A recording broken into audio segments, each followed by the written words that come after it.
नहीं, बच्चे को अगर माँ, हाँ तो फिर उसके माँ को भी भेज दीजिए ना, सिर्फ बच्चे को क्यों भेजना है? माँ दोनों को भेज दीजिए, पाकिस्तान वापस भेज देना। बिल्कुल भेज दीजिए, नहीं तो यहाँ पे उसका चरित्र, हम जिस दिन अपने भारत की बेटियों के, अपनी बेटियों का गिरा हुआ चरित्र पाएंगे ना, वहाँ पर डूब के मर जाएंगे। गाँव की कहावत आपको सुनना चाहिए, फॉलो भी करना चाहिए। बेटा वही मर जाए जो बाप का नाम हंसावे, नहीं, बेटा वही मर जाए जो बाप का नाम डुबोए, बेटी वही मर जाए जो कुल में कलंक लगावे। जो कुल में अगर एक बेटी गलती करती है, आपका कहना ये है कि पाकिस्तान से जो सीमा आई है उन्हें डूब के मर जाना चाहिए। तो अगर सीमा ने किया है तो पूजनीय, आराधनीय और प्रशंसनीय काम नहीं है। नमस्कार, स्वागत है आप सभी का हमारे इस खास वीडियो में और आपके साथ मैं सुष्मिता मिश्रा। पाकिस्तान से अवैध तरीके से तारों के नीचे से 4 बच्चों को लेकर के भारत आई सीमा हैदर के बारे में जनता क्या कहती है, आइए बात करते हैं। चलिए, हमारे साथ हैं, आपका नाम? फूलचंद यादव। फूलचंद जी, ये बताइए कि जो सीमा हैदर पाकिस्तान से अवैध तरीके से भारत में आई है उसको आप जानते हैं? हाँ, बिल्कुल जानता हूँ। उत्तर प्रदेश का नोएडा जो शहर है, रबुपुरा से जो है 4 किलोमीटर दूर, ठीक है, वहाँ रबुपुरा गांव में रहती है। मैं गया था उसे देखने भी।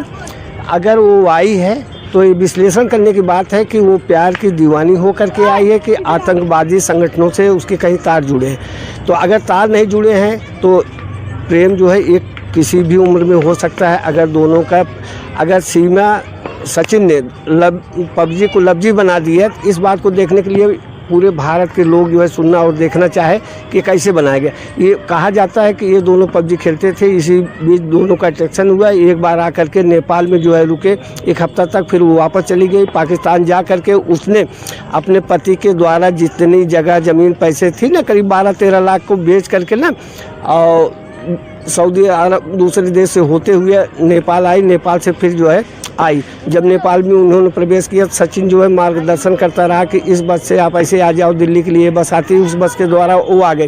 काफ़ी दिन छिपे छिपाए जो है लोग जो है इस गांव में रहने लगे। ये हुआ कि बच्चों का एडमिशन का समय आ गया है, कैसे एडमिशन कराया जाए। तो सचिन ने एक वकील से जाके बात करता है कि वकील साहब, हमारे बच्चों को ID बनाना है और ये बात आप किसी से मत कहना, हमारी मिसेज जो है पाकिस्तान से आई है। और वकील के पेट में कहाँ बात पचने वाली। वकील ने तुरंत जो है सारी ID लेकर के जा कर के एक पत्रकार को बताया कि देखो, अपने रबुपुरा में एक पाकिस्तानी महिला आकर के रह रही है। अब पत्रकार जाकर तुरंत थाने में पूछने लगा कि आपको जानकारी है दरोगा जी कि आपके थाने में आकर के एक महिला जो है 4 बच्चों के साथ आकर के यहाँ रह रही है। पूरी टीम लग गई, फिर उसे कहीं से गिरफ्तार किया गया। आने के बाद जब सीमा आई तो अपने घर में नहीं रह रही थी, वो कहीं पर किराए पर रह रही थी। धीरे धीरे समय बीतता गया, पुलिस ने उसे अरेस्ट किया। उत्तर प्रदेश सरकार ने उसे जमानत पर दे दी कि दोनों जो है दाम्पत्य जीवन अपने परिवार के साथ हंसी खुशी बिताए। परंतु जाँच का जो विषय है कि अगर एक औरत होकर के भारत के सीमा में प्रवेश कर जाती है तो हमें सीमा पर नहीं, हमें अपने सुरक्षा पर करना चाहिए कि हमारे प्रहरी जो है क्या इतने कमज़ोर हैं। आतंकी कैसे घुस आते हैं लाहौरी दरबारों से, लगता है कुछ चूक होती है अपने ही पहरेदारों से। इतना लहू ना बाता भारत माँ के लालों का, गर उत्तर हम दे देते ऐसे ही भूचालों का। अरे हम मौन रहे, खामोश रहे, कांटों की पौड़ लगा बैठे, बात बात के चक्कर में कुछ कश्मीर गंवा बैठे। आज हमसे खामियां हो जाती है। एक औरत आ गई, कल आतंकवादी आ जाते हैं, बम विस्फोट लेकर के आ जाते हैं, किसी भी तरह से आ जाते हैं, तो हमारे देश के लिए खतरा है। अब रही बात आप क्या हैं, कैसे हैं, किस अवस्था में आए हैं, तो अगर ये सिद्ध करती है कि हम दोनों को प्यार है, तो प्यार के मामले में सोचा जाता है कि हीर रांझा का भी मामला रहा, लैला मजनू का भी मामला रहा। तो आने वाले इतिहास में जो भारत के वकील प्रमुख हैं, मुख्य रूप से जाने जाते हैं AP सिंह, उनका भी कहना है कि सीमा जो है ना प्यार में आई है। जिस तरह से हीर रांझा का प्यार रहा, लैला मजनू का प्यार रहा, तो उस प्यार को भी पीछे छोड़ दिया इसने। भाई 5222 किलोमीटर की यात्रा करके आना और साथ में बच्चों को लेके आना, ये तो अजीब हो। चूँकि देखो आए दिन कहानियाँ मिलती है कि प्यार में बच्चे टुकड़े भी हो जाते हैं। अब हमारा निजी जो मानना है, हम भारत के, हम भारत की बेटियों पे नाच करते हैं। जो बेटियाँ वक्त आने पे बैरियों का बच्चे चीर डालती है, ऐसी बेटियों पे हम नाच करते हैं। आपको मैं सुनाऊं, जिम्मेदारियों का, आज के माहौल के समय बात बता रहा हूँ, जिम्मेदारियों का बोझ परिवार पे पड़ा तो ऑटो रिक्शा ट्रेन को चलाने लगी बेटियाँ। अब भी बेटी हैं। जिम्मेदारियों का बोझ परिवार पे पड़ा तो ऑटो रिक्शा ट्रेन को चलाने लगी बेटियाँ। साहस के साथ अंतरिक्ष तक भेद डाला, सुना है कि वायुयान भी चलाने लगी बेटियां, और कितने उदाहरण ढूंढ के लाऊं, हर एक क्षेत्र में शक्ति आजमाने लगी बेटियां, वीर की शहादत पे अर्थी को कंधा देके अब शमशान तक जाने लगी बेटियां। हम उन बेटियों पर नाच कर सकते हैं भारत देश के, जो वक्त आने पर बैरियों के बच्चे चीर डालती है।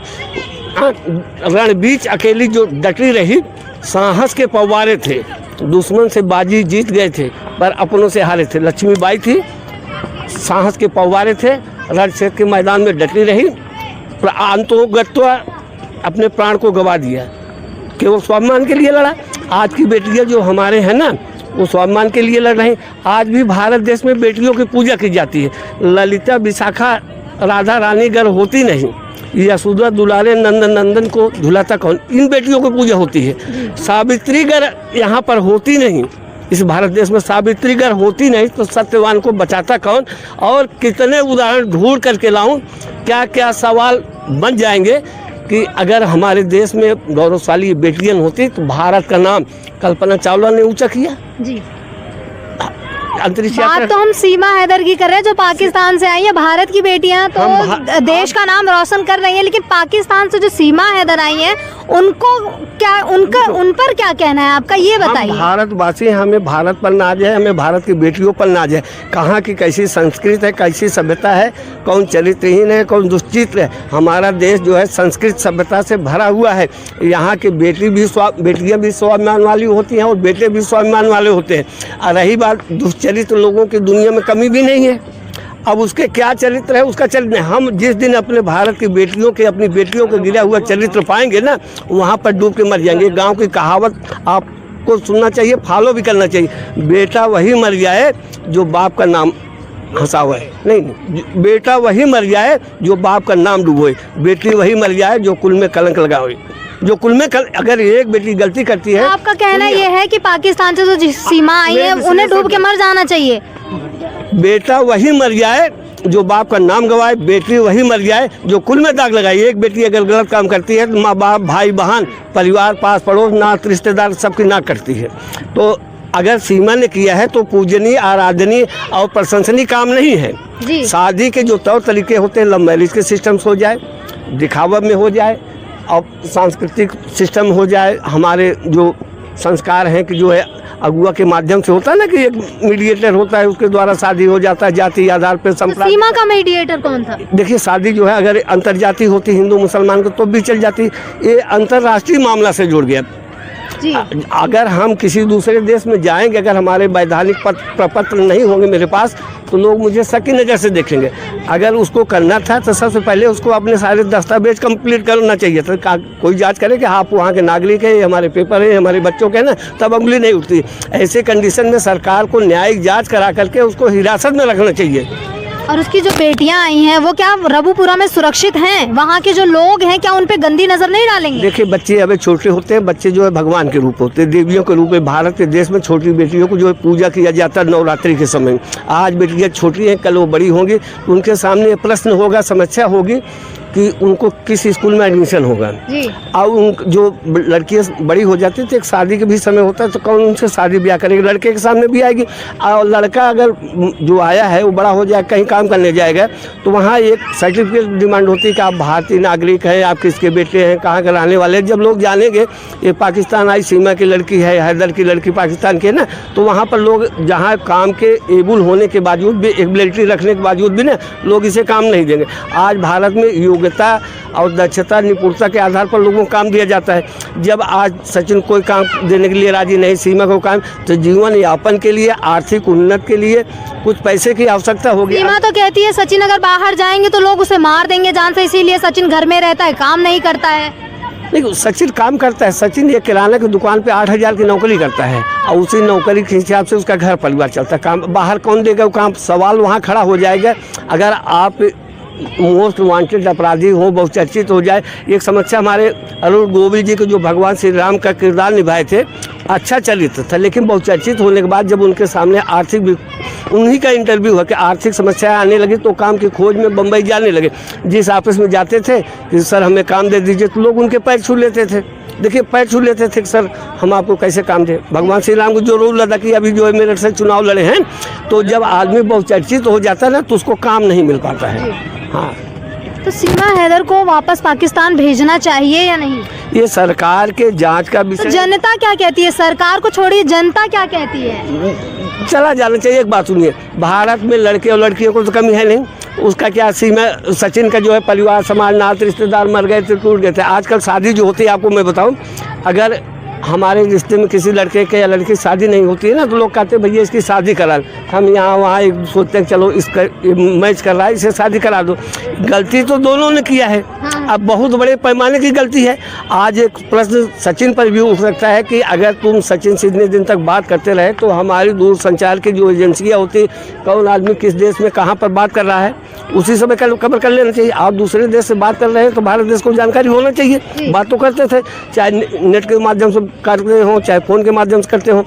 एक बात है, सचिन को भी दोष देना चाहिए कि जब तुम्हारे अंदर इतनी बड़ी कैपेसिटी नहीं है कि खुद के जो है अपने बच्चों को आदमी खिला नहीं पा रहा है। ये दौर चल रहा है आर्थिक मंदी के दौर, आर्थिक स्थिति करके अपना खुद के कमा तुम 4 बच्चे कैसे खिला लोगे, दूसरी पत्नी कैसे वो कर लोगे।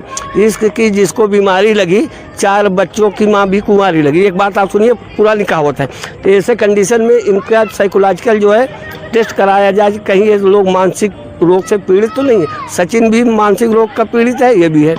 इस दुनिया में प्यार पूर इश्क मोहब्बत कहीं पाया नहीं जाता। मैं अपनी निजी बात कर रहा। आदमी साले को जिस्म चाहिए, औरत को पैसे चाहिए। ये आज के समाज में रिश्ता चल रहा है। तो मतलब सचिन से ज़्यादा पैसे वाला अगर कोई मिलता है तो क्या सीमा सचिन को छोड़ करके फिर अगले के पास चली जाएगी? ये बात मैंने कहा कि नहीं, इसका पॉलीग्राफी टेस्ट होना चाहिए। किसका? दोनों का, सीमा और सचिन का? हाँ, दोनों को होना चाहिए। और लाई डिटेक्टर टेस्ट होना चाहिए, पॉलीग्राफी होना चाहिए। इन टेस्ट के आधार पर देखा जाए कि ये कितने साइको के पेशेंट हैं। ये लोग मानसिक रूप से विक्षिप्त हो जाता है जब आदमी आस्की और इस तरह का होता है। शरीर में टेस्टोस्टेरोन जो हार्मोन्स होता है ना, उसकी वजह से काफ़ी डिस्टर्ब हो जाता है। इसमें लोग मरने मराने, खून करना, आना जाना, घर परिवार सब छोड़ देते हैं। ये मानसिक बीमारियों मानी जाती है। इस तरह के अगर कोई कृत्य करता है लड़का या लड़की ना तो मानसिक मामले होते हैं। ये हार्मोन्स का असर होता है, थोड़े दिन बाद ख़त्म हो जाता है। कई बार आपने देखा होगा भारत में भी होता है, लोग जो है प्यार पूर के चक्कर में शादी कर लेते हैं, 1-2 बच्चे हो जाते हैं, फिर भी लोग एक दूसरे को छोड़ देते हैं। ये कोई अस्थाई नहीं है कि ये दोनों जीवन का निर्वाह कर लेंगे अंतिम समय तक। अभी तो नया ये दौलत मिली है, नई यही बात है। पैसा ज़्यादा मिला किसी और के पास तो सीमा चली जाएगी सचिन को छोड़ के। देखिए, ये कभी भी कब कौन किसका खून कर देगा, कब किसके प्रति लगाव हो जाएगा, कब किसको छोड़ देगा ना, मन की स्थिति है कब बदल जाए किसी की भी ये कुछ कहा नहीं जा सकता है। अब आप देखिए, जब रावण युद्ध चल रहा था तो उसमें लक्ष्मण जागा करते थे कि भैया ये हमारे 4 दुश्मन मेरे साथ हैं, कब इनके दिमाग में आ जाए भविष्य सोचे कि हमारे भाई को रावण पूरा खानदान ख़त्म कर दिए, भविष्य मेरे साथ है, आक्रमण कर दे, हम दोनों मारे जाएंगे। भविष्य राम जागते रहते, लक्ष्मण जागते रहते थे कि भविष्य से भी सावधान रहना है, भले है हमारे पक्ष में। और उसके बाद जो है अंगद है। विभीषण कौन है? सीमा के घर में। सुनिए, तो हम वहीं पर बात को ले आ रहे, सीमा के घर। तो जब हमारे खेमे में हमारे दुश्मन हो, भले विश्वास के पात्र हो, तो लेकिन सावधान रहना चाहिए। कब आदमी का देश प्रेम जाग जाए, कल भाई प्रेम जाग जाए, कल समाज का प्रेम जाग जाए, कब धर्म का अस्तित्व सामने आ जाए ना, आदमी को फिर मानसिक भावनाएं बहकने लगता है कि हम क्या थे आज क्या हैं, क्या थे आज क्या हो गए। तो ये मन की स्मृतियाँ जो है बदलती रहती है। आप देखिए, बहुत सीधे साधे संत महात्मा होते हैं ना, वो भी बलात्कार की स्थिति में पहुंच जाते हैं। तो संत बहुत अच्छे लोग होते हैं, वो खून खराबा करने लगते हैं। वो सीमा भी अच्छी रही होगी, सचिन भी अच्छी रहे होंगे। अब इनके मन में इस तरह से विकृति आ गई, ऐसे कर भाई। मेरा संदेश पूरे आपके चैनल के द्वारा मैं ये कहना चाहता हूँ कि ज़िंदगी भर रोने के लिए एक गलती काफ़ी है। जिंदगी भर रोने के लिए गलती काफ़ी है। सीता जी से एक ही गलती हुई कि साधु को भिक्षा दे दिया। अगर भिक्षा न दी होती शायद इतनी यातना झेलना न पड़ती। यही हाल इनसे है कि सचिन से भी एक गलती काफ़ी है, सीमा से भी एक गलती काफ़ी है इनको रोने भर के लिए। और आदमी हमेशा सोचता है अच्छा, लेकिन ज़िंदगी में एक गलती ऐसी हो जाती है कि जिसके लिए हज़ारों अच्छाइयाँ कम हो जाती है। एक गलती पर ज़िंदगी भर रोना होता है। ये लड़कों के ऊपर और लड़कियों के ऊपर, घर परिवार सब पर लागू होता है। एक गलती जीवन भर रोने के लिए काफ़ी है। गुलाम हैदर अपने बच्चों को लेने के लिए आने वाला है, तो बच्चों को सीमा हैदर, गुलाम हैदर को देना चाहिए या नहीं देना चाहिए? बात, आप आए हैं, यहाँ रह रहे हैं, आप भारत में कहीं आ जाएं, लेकिन जब भारत की सीमा आप क्रॉस करेंगे तो हमारी सुरक्षा एजेंसी है, आपसे पूछ करेंगे आप कौन है, कहाँ जा रहे हैं। जाने के लिए उनके एक मापदंड होता है, उस मापदंड के आधार पर आपको पेपर दिखाने पड़ते हैं। ऐसा नहीं क्रॉस करके आप चले जाएंगे। जाने के लिए उनको आने के लिए दस्तावेज, पासपोर्ट बनवाना पड़ेगा। तो पूरे दस्तावेज लेकर आएंगे, वीजा लगवा कर आएंगे। अब इनके लिए क्या है, कैसे जाएंगे ना, इनके पास तो कुछ है नहीं। बनवाएं और जाएं, अपने बच्चे को तो भेजेंगी ना अपने बाप के साथ। देखिए, जो हमारा भारत संविधान जो कहता है, कानून जो कहता है, कानून के आधार पे वकील एपी सिंह जो लड़ रहे हैं ना, कई बार होता है कि आदमी झूठा मुकदमा जीत जाता है और सच्चा मुकदमा हार जाता है। ये भारत का कानून है। अब एपी सिंह वकील जो हैं बहुत अच्छे हैं, भारत के माने जाने हैं, वो लड़ ही रहे हैं। वो देख लेंगे कि जाना चाहिए कि नहीं जाना, ये कोर्ट के ऊपर निर्भर करता है। भारत की नागरिकता मिलनी चाहिए सीमा को। देखिए, किसी को भी नागरिकता मिलना चाहिए, लेकिन उसके कंडीशन होता है कि आप कम से कम 21 वर्ष भारत में रहें। सोनिया जी को भी जल्दी से नागरिकता नहीं मिल पाई, कुछ दिन तक भारत के आप नागरिक रहें, आपके चाल चलन सही हो, मानसिक रूप से विक्षिप्त न हो, देश के प्रति आपको लगाव हो। अगर सीमा को नागरिकता चाहिए तो इतनी जल्दी थोड़ी मिलेगी। आप देख लीजिए, दिल्ली के शेल्टर हाउस में बहुत सारे पाकिस्तानी लोग आके रह रहे हैं, लेकिन आज उनको नागरिकता नहीं मिल पाई है। सीए के जरिए मिल गई है 14 लोगों को नागरिकता। ये 2-4 सीमा भी मांग रही है, मैं तो अभी ये कम से कम 10 साल रहे, 10 साल के बाद होगा, तब तक इसके बच्चे बड़े हो जाएंगे, इसके परिवार पर आर्थिक बोझ और सारी चीज़ें बढ़ जाएगी। नागरिकता भारत से लेना अब इतना आसान नहीं है। तो चलिए, कुछ हमारे साथ बच्चे भी हैं, इनसे भी बात करेंगे, युवा भी है। सुनिए ना, आप सीमा हैदर को जानते हैं? सीमा हैदर कौन है?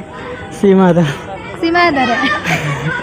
पाकिस्तान से अवैध तरीके से जो भारत में आई है, उसे भारत में ही रहने देना चाहिए या पाकिस्तान वापस भेज देना चाहिए? देखो, हाँ, पाकिस्तान भेजना चाहिए। पाकिस्तान भेजना चाहिए?